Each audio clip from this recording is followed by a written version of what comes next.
14 नवंबर बिहार चुनाव के नतीजों का दिन। लेकिन क्या नतीजों से पहले ही विपक्ष ने हार की यानी वोट चोरी की पटकथा लिख दी है?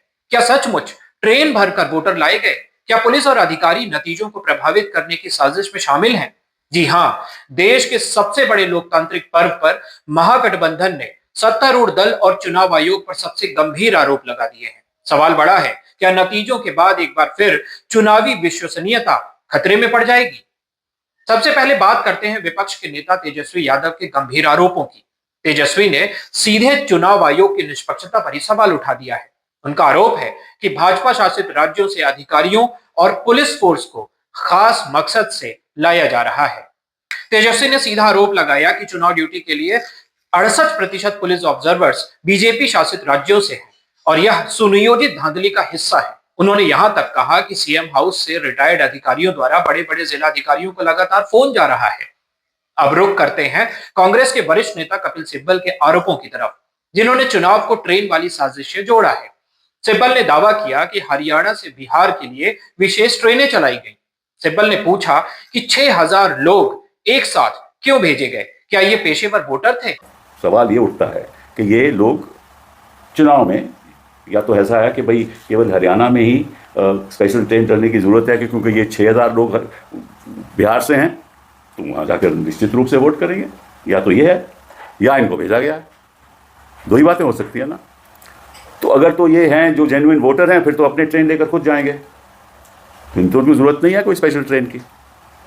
और अगर वाकई में वहाँ गए हैं जो करना, जो उनका प्लान है, जिस वजह से वहाँ पहुँचाया गया है, तो आपको भी मालूम है और हमें भी मालूम है, ये धांधलेबाजी तो होती रही है।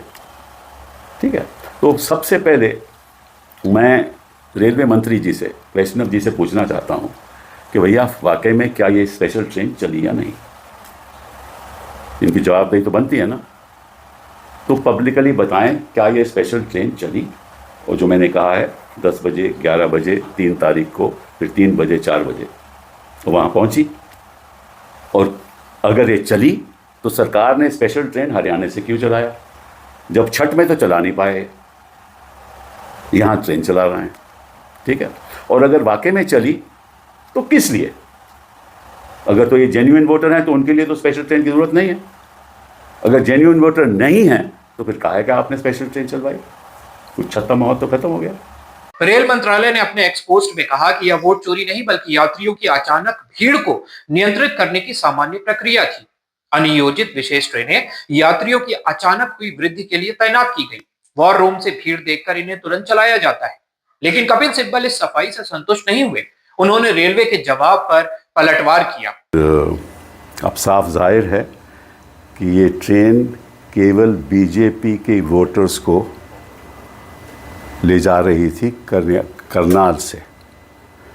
तो ये उदाहरण आपके सामने अभी आपको दिखाया जाएगा।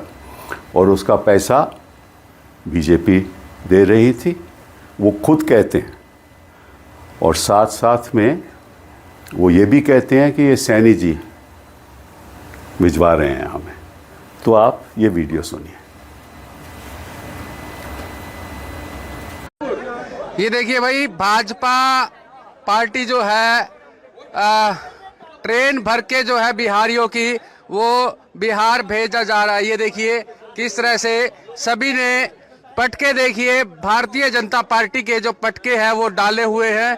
तस्वीरें आपको दिखा रहे हैं, करनाल रेलवे स्टेशन से तस्वीरें दिखा रहे हैं, जहां देख सकते हैं किस तरह से जो लोग हैं, बिहारी हैं, वो बिहार जा रहे हैं। कहाँ जा रहे हो भाई साहब? बिहार जा रहे हो? भारतीय जनता पार्टी भेज रही है। टिकट किसने कटवाई है? बीजेपी ने टिकट कटवाई है। सभी की टिकट बीजेपी ने कटवाई है। क्या करने जा रहे हो? वोट डालने जा रहे हो। सिब्बल ने फिर कहा कि यदि ये ट्रेनें यात्रियों की भीड़ के लिए थी तो रेलवे मंत्री अश्विनी वैष्णव को बताना चाहिए कि इन ट्रेनों का भुगतान किसने किया और ये यात्री कहां उतरे। अब जब 14 नवंबर को बिहार चुनाव के नतीजे घोषित होने वाले हैं, ऐसे में चुनाव आयोग और सत्तारूढ़ पार्टी पर ऐसे गंभीर आरोप भारत जैसे लोकतांत्रिक देश के लिए चिंता का विषय है। सवाल सिर्फ नतीजों का नहीं है, लोकतंत्र की नींव का है। क्या फिर एक बार विपक्ष इन चुनावों के नतीजों को वोट चोरी से जोड़ देने में कामयाब हो जाएगा? यह सवाल इसलिए भी अहम है क्योंकि अतीत में भी चुनावी प्रक्रिया पर ऐसे सवाल उठते रहे हैं। आपकी नजर में इन आरोपों में कितना दम है? क्या विपक्ष सिर्फ हार का बहाना ढूंढ रहा है? हमें कमेंट बॉक्स में अपनी राय जरूर बताएं और इस लोकतंत्र की बहस का हिस्सा बने। वीडियो को लाइक और शेयर करना ना भूलें।